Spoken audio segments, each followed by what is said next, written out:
আলাইকুম। আমরা আমাদের গাছ থেকে আম পেরেছি, আপনাদেরকে দেখাবো। মাত্র 4টা আম পারছি। এখন পলিথিনে ঢুকানোর জন্য আমার ছোটো বোন বলতে আসছে যে পলিথিন, ভাববো যে কিনে নিয়ে আসছে, আসলে আমরা কিনে নিয়ে আসি নাই, এটা আমাদের ছাদের থেকে পেরে নিয়ে আসছি। দেখেন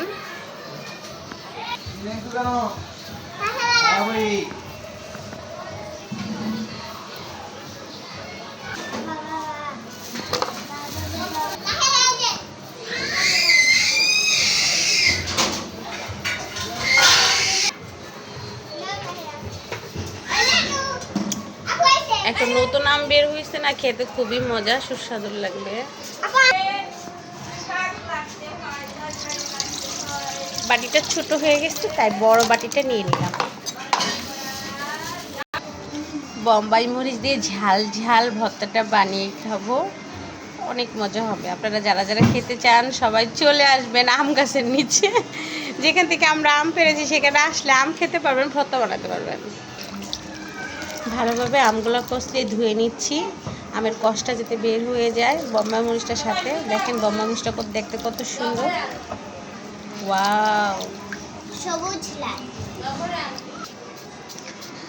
আমটাকে এভাবে কুচি কুচি করে কেটে নিব।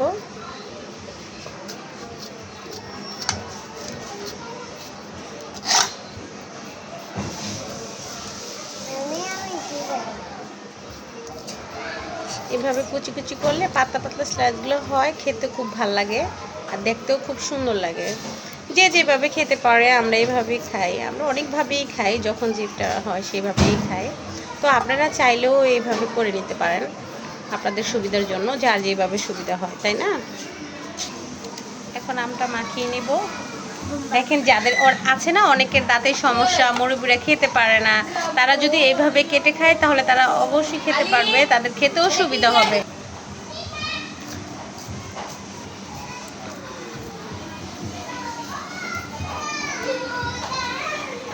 বোম্বাই মরিচটা কেটে নিচ্ছি, পুরো একটা আনাম বোম্বাই মরিচ দিয়ে দিচ্ছি।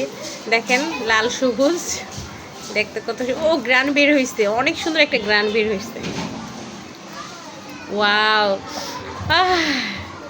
আপনারা যদি দেখতেন তাহলে আপনারা খুব খুশি হইতেন। যে যেভাবে লবণ খায় পরিমাণ মতো লবণ দিয়ে নিলাম।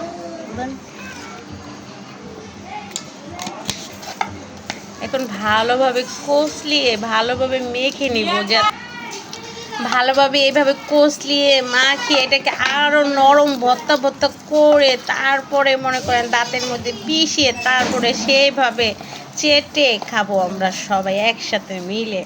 ওহ, কি সুস্বাদুর ভর্তা, আম ভর্তা যাকে বলে। এই আমরা অবশ্যই প্রথমে ভর্তাটা বানালাম।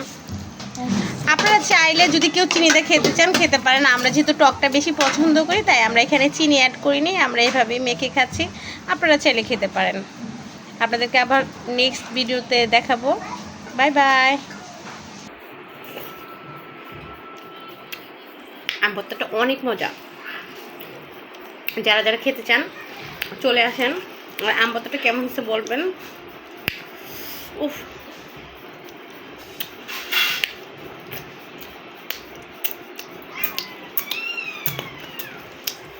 অনেক মজা, অনেক সুস্বাদু। বাই।